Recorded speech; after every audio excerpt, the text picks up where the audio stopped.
James wrote to the believers, "Consider it pure joy, my brothers and sisters, whenever you face trials of many kinds, because you know that the testing of your faith produces perseverance. Let perseverance finish its work, so that you may be mature and complete, lacking nothing." It is a great honor to be back in Ebenezer Baptist Church, in the pulpit of its greatest pastor, Dr. Martin Luther King Jr., to pay my respects to perhaps his finest disciple, an American whose faith was tested again and again to produce a man of pure joy and unbreakable perseverance, John Robert Lewis. To those who have spoken, to Presidents Bush and Clinton, Madam Speaker, Reverend Warnock, Reverend King, John's family, friends, his beloved staff, Mayor Bottoms, I've come here today because I, like so many Americans, owe a great debt to John Lewis and his forceful vision of freedom. You know, this country is a constant work in progress. We're born with instructions to form a more perfect union. Explicit in those words is the idea that we're imperfect, that what gives each new generation purpose is to take up the unfinished work of the last and carry it further than any might have thought possible. John Lewis, first of the Freedom Riders, head of the Student Nonviolent Coordinating Committee, youngest speaker at the March on Washington, leader of the march from Selma to Montgomery, member of Congress representing the people of this state and this district for 33 years, mentor to young people, including me at the time, until his final day on this earth. He not only embraced that responsibility, but he made it his life's work, which isn't bad for a boy from Troy. John was born into modest means. That means he was poor.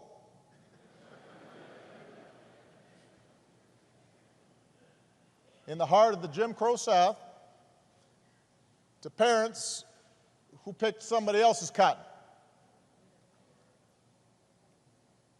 Apparently, he didn't take to farm work.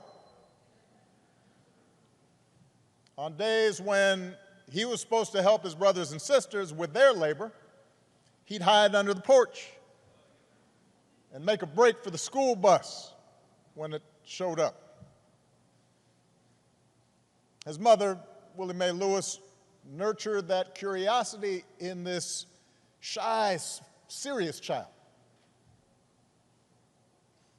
Once you learn something, she told her son, once you get something inside your head, no one can take it away from you. As a boy, John listened through the door after bedtime. His father's friends complained about the Klan. One Sunday as a teenager, he heard Dr. King preach on the radio. As a college student in Tennessee, he signed up for Jim Lawson's workshops on the tactic of nonviolent civil disobedience. John Lewis was getting something inside his head,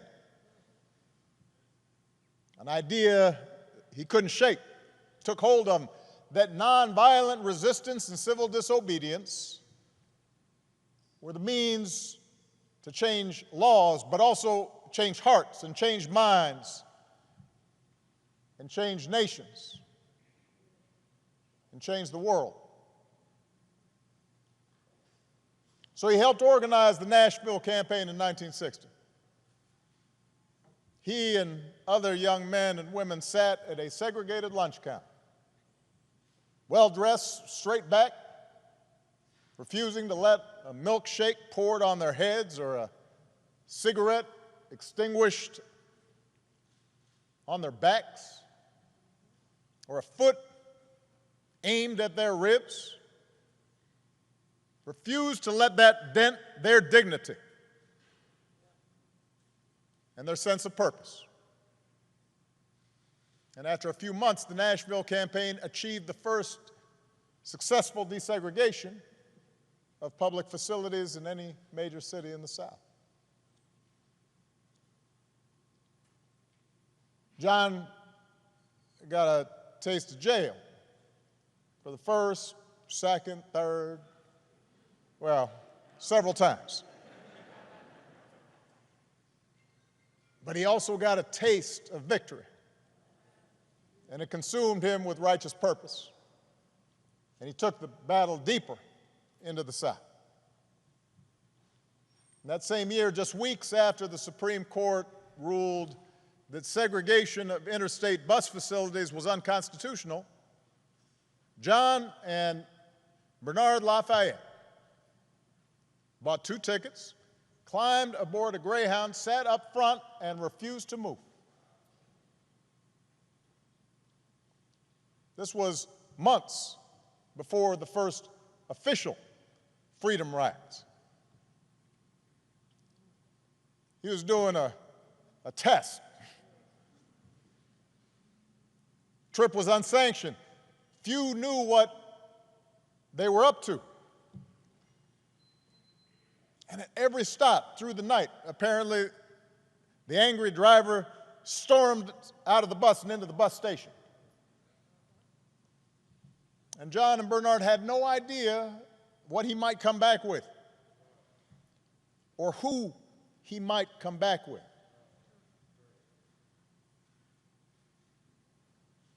Nobody was there to protect them. There were no camera crews to record events.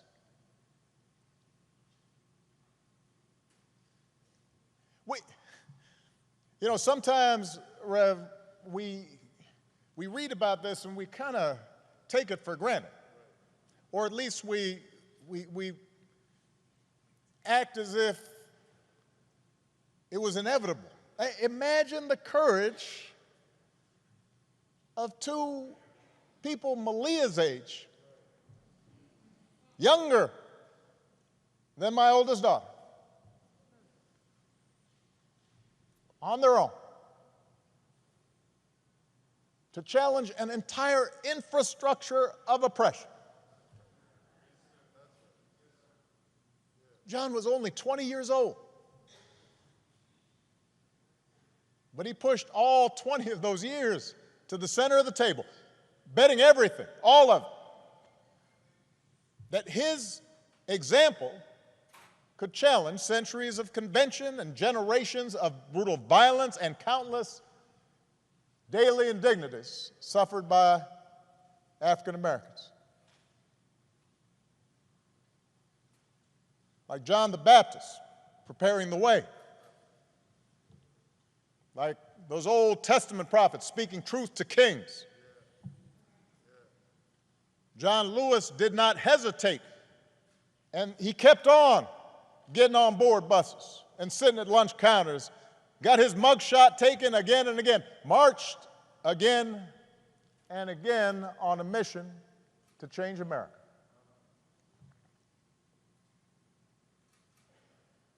Spoke to 250,000 people at the March on Washington when he was just 23.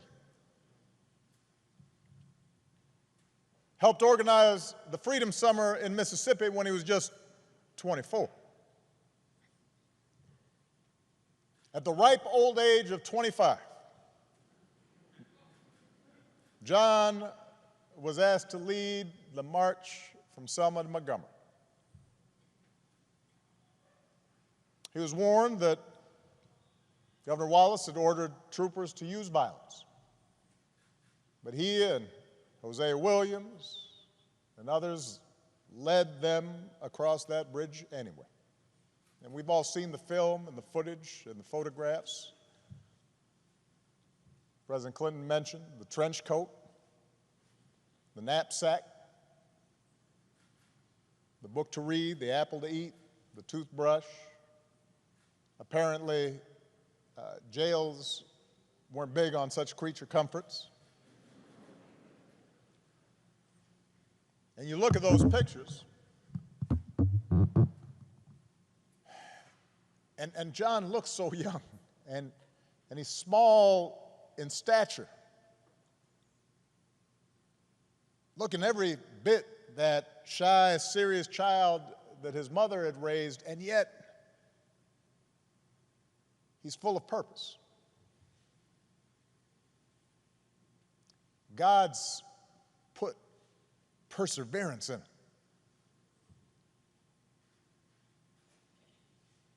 And we know what happened to the marchers that day.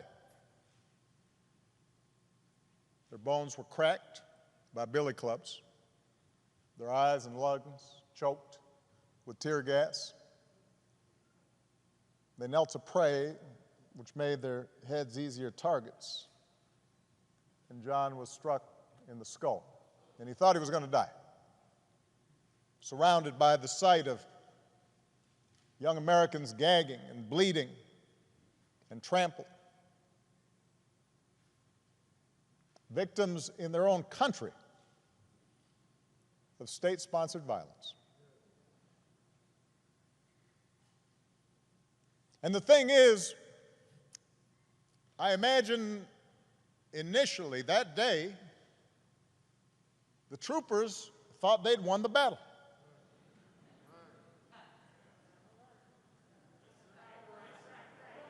You can imagine the conversations they had afterwards. You can imagine them saying, yeah, we showed them. They figured they'd turn the protesters back over the bridge, that they'd preserved a system that denied the basic humanity of their fellow citizens. Except this time there were some cameras there. This time the world saw what happened, bore witness to black Americans who were asking for nothing more than to be treated like other Americans, who were not asking for special treatment, just equal treatment, promised to them a century before, and almost another century before that. And when John woke up and checked himself out of the hospital, he would make sure the world saw a movement that was, in the words of Scripture, hard-pressed on every side, but not crushed. Perplexed, but not in despair. Persecuted, but not abandoned. Struck down, but not destroyed.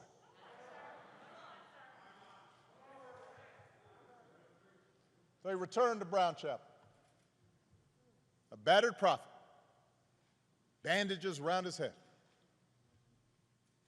And he said, more marchers will come now. And the people came.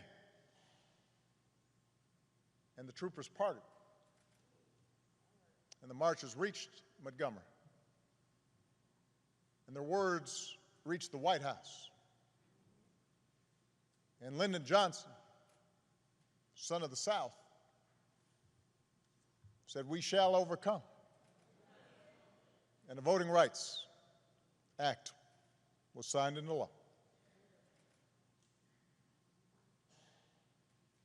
The life of John Lewis was in so many ways exceptional. It vindicated the faith in our founding, redeemed that faith. That most American of ideas, the idea that any of us, ordinary people without rank or wealth or title or fame, can somehow point out the imperfections of this nation and come together and challenge the status quo and decide that it is in our power to remake this country that we love until it more closely aligns with our highest ideals. What a radical idea. What a revolutionary notion, this idea that any of us, ordinary people, a young kid from Troy, can stand up to the powers and principalities and say, "No, this isn't right, this isn't true, this isn't just. We can do better." On the battlefield of justice, Americans like John, Americans like Reverends Lowry and C.T. Vivian, two other patriots that we lost this year, liberated all of us that many Americans came to take for granted. America was built by people like them. America was built by John Lewis's.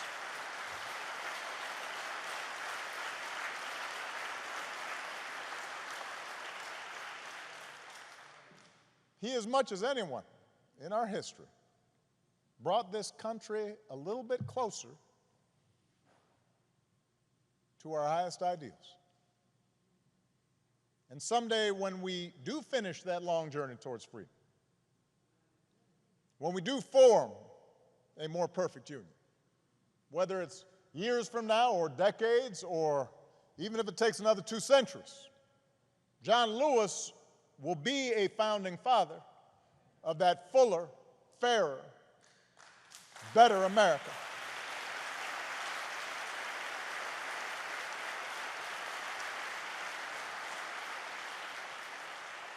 And yet, as exceptional as John was, here's the thing: John never believed that what he did was more than any citizen of this country can do.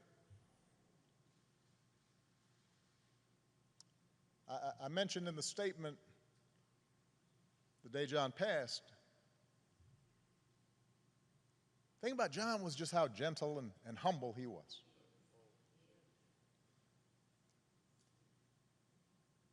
And despite this storied, remarkable career,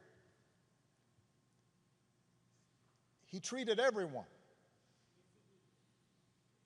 with kindness and respect because it was innate to him, this idea that any of us can do what he did if we're willing to persevere.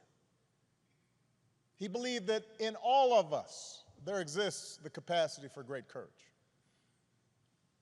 That in all of us there's a longing to do what's right.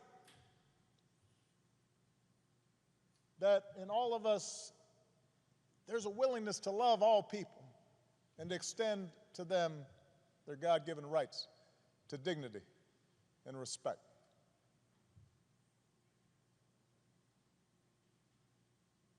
So many of us lose that sense. It's taught out of us. We start feeling as if, in fact, we can't afford to extend kindness or decency to other people. That we're better off if we're above other people and looking down on them. And so often that's encouraged in our culture. But John always said, he always saw the best in us. And he never gave up and never stopped speaking out because he saw the best in us. He believed in us even when we didn't believe in ourselves. And as a congressman, he didn't rest. He kept getting himself arrested. As an old man, he didn't sit out any fight. Sat in all night long on the floor of the United States Capitol. I know his staff was stressed.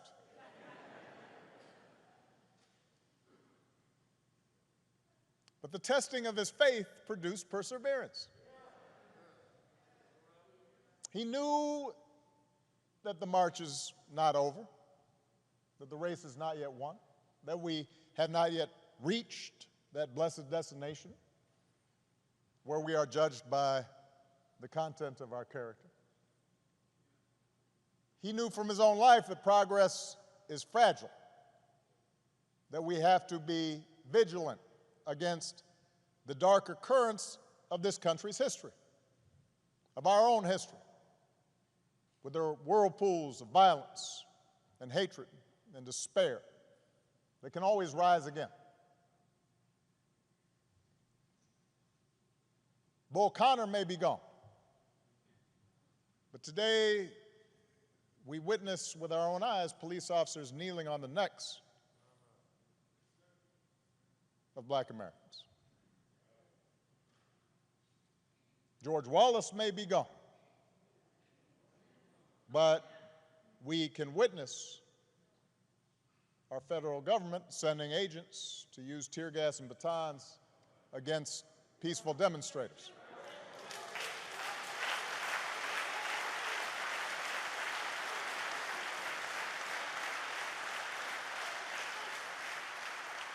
We may no longer have to guess the number of jelly beans in a jar in order to cast a ballot. But even as we sit here, there are those in power who are doing their darndest to discourage people from voting by closing polling locations and targeting minorities and students with restrictive ID laws and attacking our voting rights with surgical precision, even undermining the Postal Service in the run-up to an election that's going to be dependent on mail-in ballots so people don't get sick.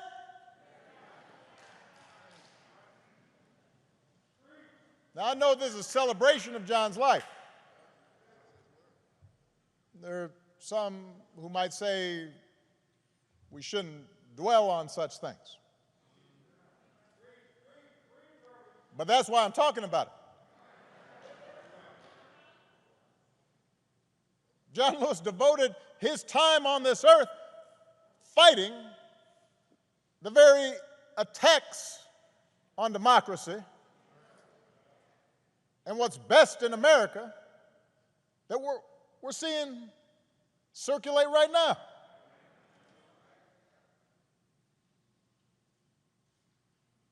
He knew that every single one of us has a God-given power, and that the fate of this democracy depends on how we use it. That democracy isn't automatic. It has to be nurtured.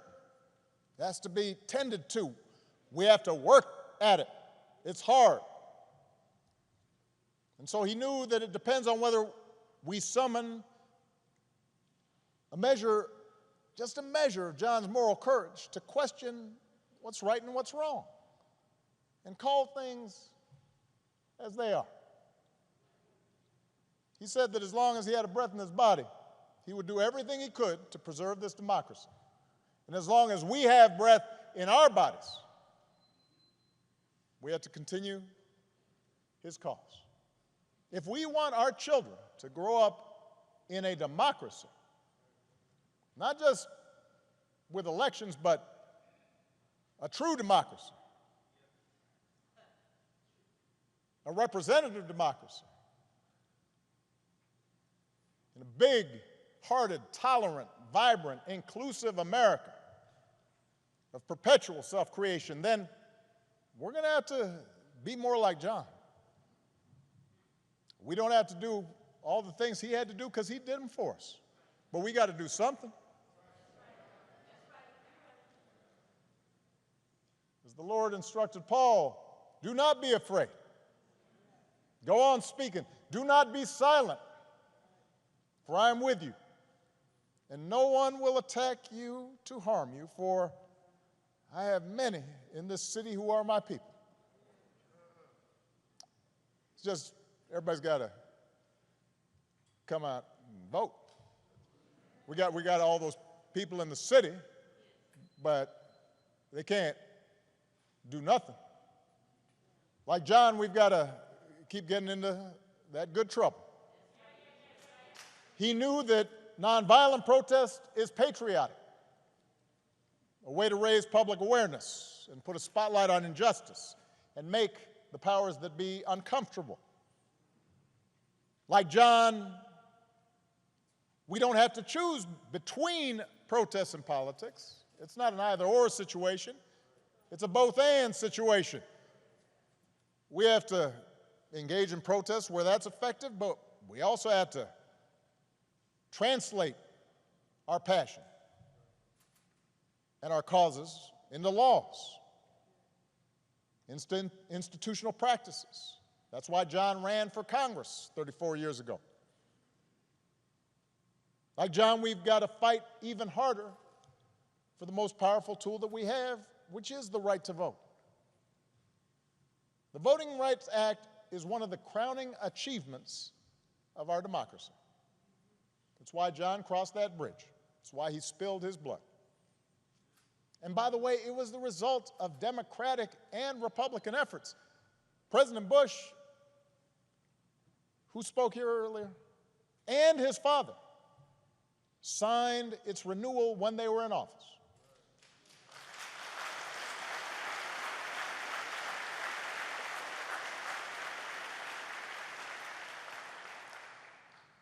President Clinton didn't have to because it was the law when he arrived, so instead he made a law to make it easier for people to register to vote.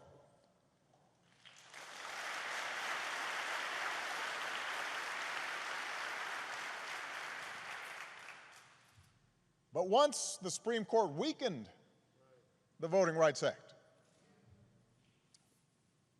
some state legislators unleashed a flood of laws designed specifically to make voting harder, especially, by the way, state legislators where there's a lot of minority turnout and population growth.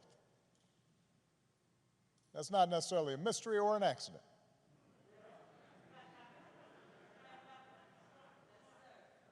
It was an attack on what John fought for. It was an attack on our democratic freedoms.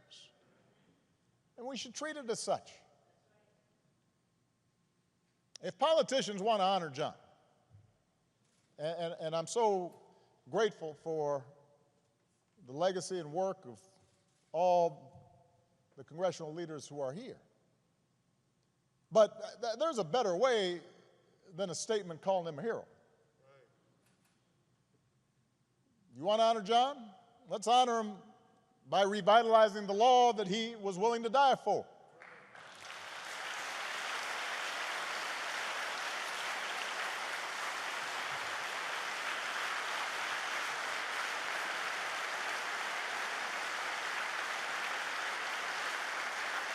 And by the way, naming it the John Lewis Voting Rights Act, that is a fine tribute. But John wouldn't want us to stop there, just trying to get back to where we already were. Once we pass the John Lewis Voting Rights Act, we should keep marching to make it even better by making sure every American is automatically registered to vote, including former inmates who've earned their second chance. By adding polling places and expanding early voting and making Election Day a national holiday. So if you are somebody who's working in a factory, or you're a single mom who's got to go to her job and doesn't get time off, you can still cast your ballot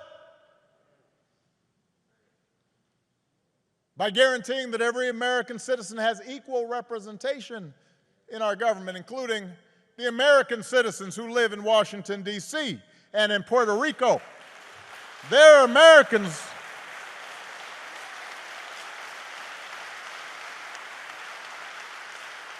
By ending some of the partisan gerrymandering so that all voters have the power to choose their politicians, not the other way around. And if all this takes eliminating the filibuster, another Jim Crow relic, in order to secure the God-given rights of every American, then that's what we should do. Now, even if we do all this, even if every bogus voter suppression law is struck off the books today, we've got to be honest with ourselves that too many of us choose not to exercise the franchise. Too many of our citizens believe their vote won't make a difference, or they buy into the cynicism that, by the way, is the central strategy of voter suppression, to make you discouraged, to stop believing in your own power. So we're also going to have to remember what John said. If you don't do everything you can do to change things, then they will remain the same. You only pass this way once. You have to give it all you have. As long as young people are protesting in the streets, hoping real change takes hold, I'm hopeful, but we can't casually abandon them at the ballot box. Not when few elections have been as urgent on so many levels as this one. We can't treat voting as an errand to run if we have some time. We have to treat it as the most important action we can take on behalf of democracy.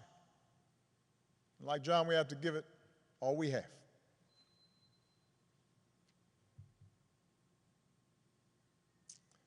I was proud that John Lewis was a friend of mine. I met him when I was in law school. He came to speak. And I went up and I said, Mr. Lewis, you are one of my heroes.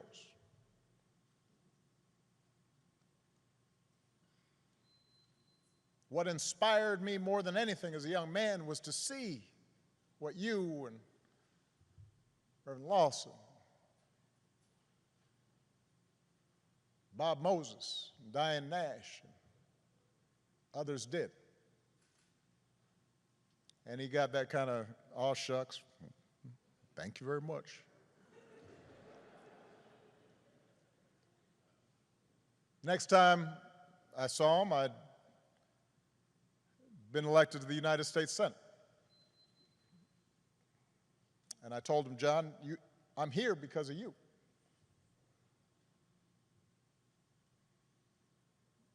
And on Inauguration Day in 2009, he was one of the first people I greeted and hugged on that stand. And I told him, this is your day too. He was a good and kind and gentle man. and he believed in us, even when we don't believe in ourselves. And it's fitting that the last time John and I shared a public forum was on Zoom. And I'm pretty sure neither he nor I set up the Zoom call because we didn't know how to work it. There's a virtual town hall with a gathering of young activists who had been helping to lead this summer's demonstrations in the wake of George Floyd's death. And afterwards, I spoke to John privately, and he could not have been prouder to see this new generation of activists standing up for freedom and equality, a new generation that was intent on voting and protecting the right to vote. In some cases, a new generation running for political office.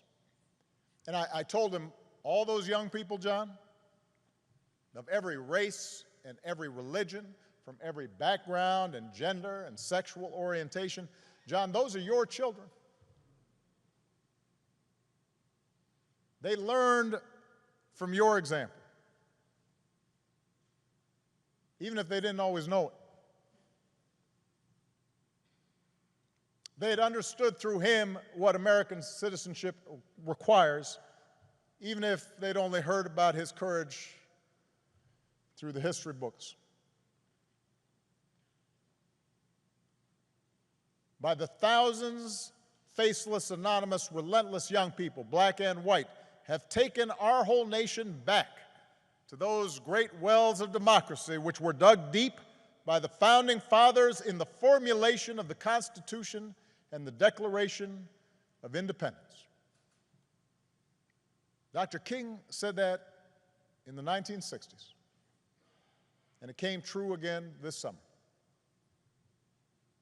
We see it outside our windows in big cities and rural towns, in men and women, young and old, straight Americans and LGBTQ Americans, blacks who long for equal treatment, and whites who can no longer accept freedom for themselves while witnessing the subjugation of their fellow Americans.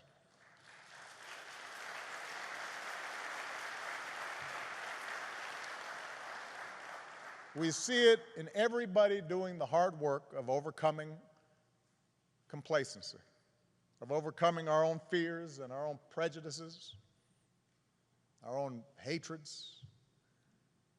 You see it in people trying to be better, truer versions of ourselves. And that's what John Lewis teaches us. That's where real courage comes from, not from turning on each other, but by turning towards one another, not by sowing hatred and division, but by spreading love and truth,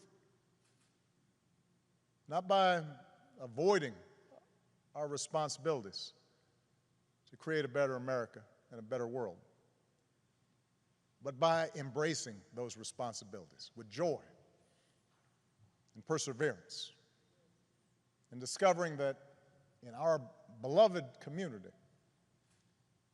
we do not walk alone. What a gift John Lewis was. We are all so lucky to have had him walk with us for a while and show us the way. God bless you all. God bless America.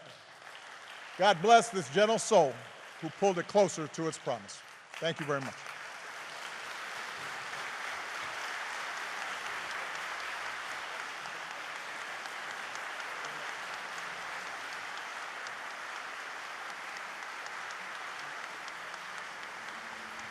Thank you.